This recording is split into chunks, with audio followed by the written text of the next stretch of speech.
There's more trouble regarding insecurity in Kaduna State.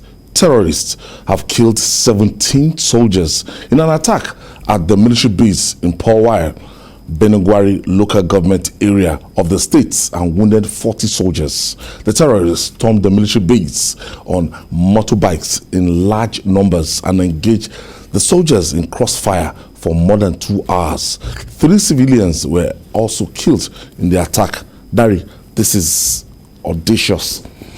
Going to a military base and riding on motorbikes and taking the military head-on and killing 17 soldiers. These are just, this now goes beyond the normal ragtag. And we still call this bandits. You see, AY. Going to a military base. See, you look at going to a military base. I look at entering Kaduna at all. Kaduna for what it is when we talk about security, military formations. You can't count less than 5, 6 in that state. More than. So I would think even terrorists would think twice before storming such a state. How much more? Taking on a military base. And I ask a question. The soldiers, were they caught napping? Were they ill-prepared? Or were they overpowered? Is it that we now have more terrorists in numbers now than ready soldiers? I mean, combat-ready soldiers. If that's the situation, then we're in trouble. Serious trouble. If you look at the succession, the quick succession in which attacks took place in Kaduna in the last couple of weeks, one will begin to wonder, are these elements sending signals to us? If we continue to pretend that we are winning the battle against terrorism in the northeast, are they trying to tell us that just look right behind you, we are here in the northwest? Because Katsina now almost inhabitable. Daily attacks. Come down to Niger in the north central. The governor and some officials boldly stated it as a matter of fact that some local governments are now in the hands of terrorists, controlled, administered, governed by bandits and terrorists. I would almost want to say we need to take a very good look at what is happening in Kaduna. These attacks are not happening in the rural areas anymore. They are not in the villages or in the bushes. This is in the heart of town.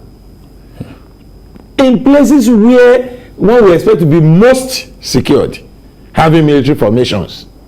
This is a military base. They didn't go there just to kill. They needed arms. From the reports, they carted away arms belonging to Nigerian soldiers. Asogo, there was a time that if anything happened anywhere and people engage any kind of the military guys, as in you have maybe 1 or 2 soldiers, you know, that's casualty.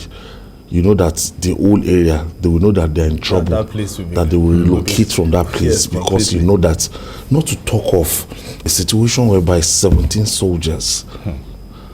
Ayo, it's getting more scary by the day, you know. I remember, just like you said, whenever one soldier is killed in a particular area, then it means that area is in trouble. We don't want to talk about what happened in Odi in 1999. What happened there? And they grounded the whole place, you know. And this is, in Kaduna, it's becoming every day now. Military bases that we think they are going to be, when once there's any situation outside and you run into, is now being overrun by terrorists. Whether you call them bandits or you call them terrorists, because I want to, those guys getting are terrorists. Access into your armory. Yes, and you know, because we are saying that they are bandits. By the time we say, oh, these guys are bandits, we are just trying to deodorize them because they are killing people. They are killing people. The other time they went to the airport, they took over the airport, the Kaduna airport. Then they even bombed the train. So these guys is like they have an objective, and that is where the government or the President Buhari needs to sit with the service chiefs. I know he has been sitting with them, but what did he tell them? What has he told them?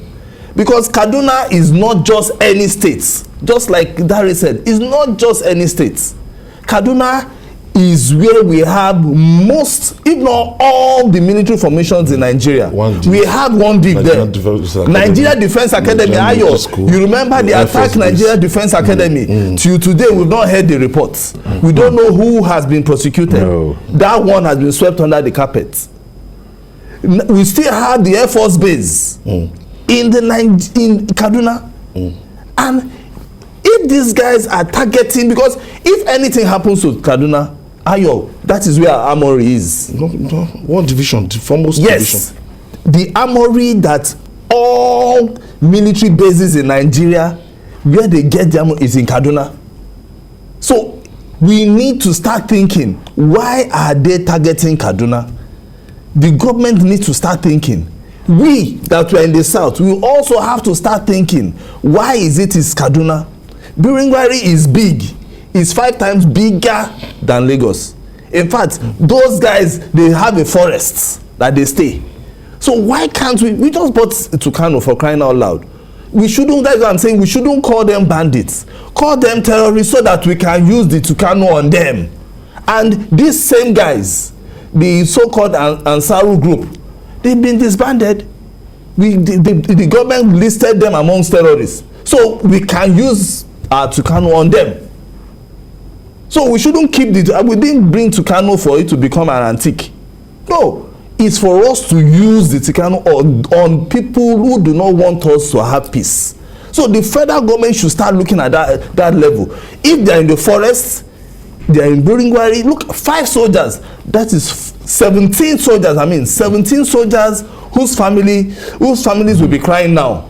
And there are 40 wounded soldiers which you don't even know how critical their injuries are. Some of them might end up.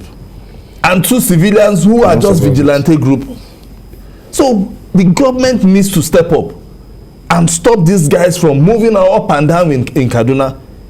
For them to have taken the airport, the rail, and don't forget even the road. The other day they were saying, oh, the IGP went there. They said the IGP drove past the place and came back. The place is safe. After leaving that place, they still kidnap people on that same road. In that same Abuja-Kaduna expressway. So there must be a strategy for us to stop these guys from operating. And they are operating from this Birnin-Gwari. Now that they have done this, the chief of army staff should be angry within himself and send out his boys. Put boots on the field, let them go to that forest and deal with them. They have the Air Force can help. So once the Air Force does their own work, the Nigerian Army can do theirs. I'm seeing the great things they are doing in Borno. Because yes, Borno, we might say, okay, fine, the war is not over. But I'm saying, we see videos, you see pictures, I don't know if you have been seeing, pictures of victory by the troops. So we can replicate same in the northeast. That is why Governor El-Rufai is not missing words when it comes to these guys. He's saying go there and bomb them. That is what he said.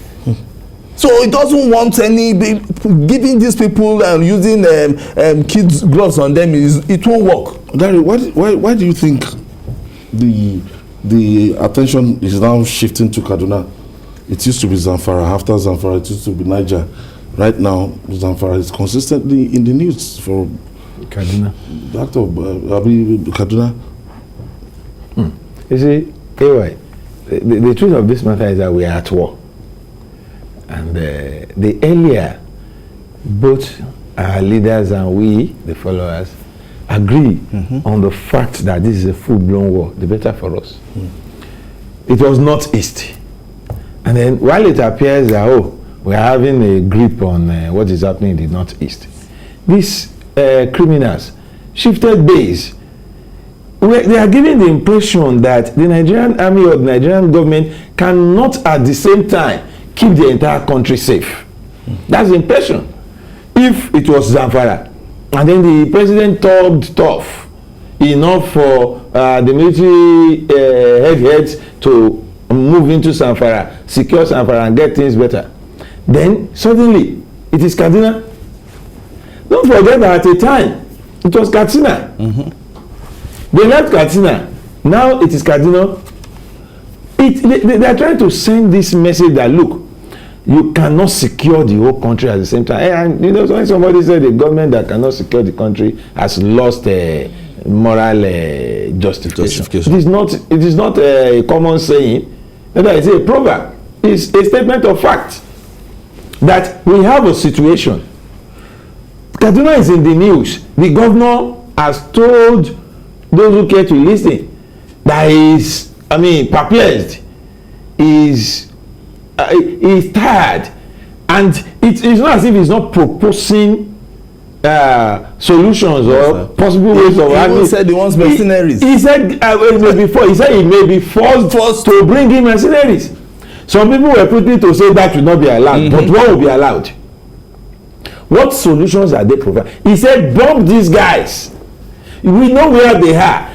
Each time he is talking, he's mentioning locations. Then we have units in the Nigerian army, units in the Nigerian police that deals with intelligence. Is it that I saw a video of what is the name of this thing? A drone, and down there were militants or bandits, as it were, and they were looking at obviously they don't know. They know this is something up there, but they don't know what to do with it.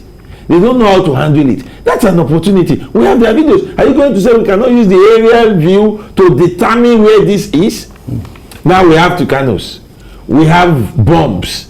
We have declared these people as enemies of the state. Why are we still being careful in bombing or taking the war to them, as it were? Some people want to talk about they are also Nigerians, and I get angry. In Nigeria declare war on Nigeria, and you say it's a Nigerian. A Nigerian takes fellow Nigerians into captivity, kills some, refuse to release others, and you still tell me it's a Nigerian. I want to tell you that this APC government came in 2015 with a lot of promises for Nigerians. As much as I look at some areas and say, yeah, they've done quite well, the security issue is one campaign promise this government has failed to live up to. This government has failed to put smiles on the face of Nigerians. Each time we remember what is happening, and we used to think this thing is far away. Gradually, it is coming home to us. Trade was the option people took to when the roads were no longer safe, when flying became a nightmare. People said, look at the caliber of people who were in that train. That's to tell you that people saw that train as alternative. Then what happened to it? Some people, a retired military officer was here. We were on a program together, and you know what he said? He said, even as somebody was in peacekeeping force in Darfur or wherever, he said, even as a retired military officer who saw war, I want to tell you that it will take a lot of courage for anybody to attack a moving train. He said it will take a lot of. He said so that when it happened, he became afraid at the audacity of this criminal. And he said, look, if it has gotten to that, we should be worried. That's a trained military officer. He said the logistics, the intelligence, the needed to attack a moving train is not something a ragtag army will wake up one day and carry out. He said we must begin to look at where these guys are getting their intelligence backup and logistic backup. That it is beyond what an ill-trained ragtag uncommanded force will do. And when he said that, my worry doubled.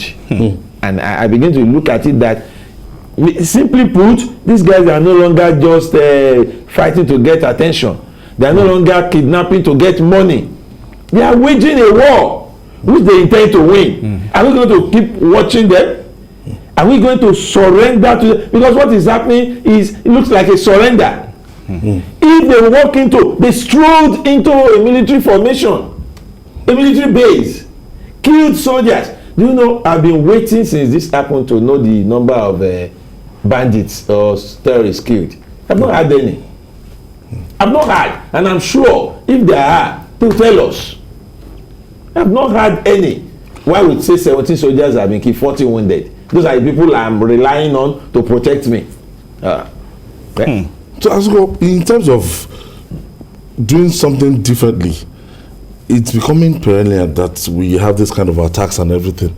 And in Kaduna, I don't know, maybe the state of emergency, some people are saying it could be declared on that kind of state, because the state is like gradually moving towards a state that has been overtaken by bandits.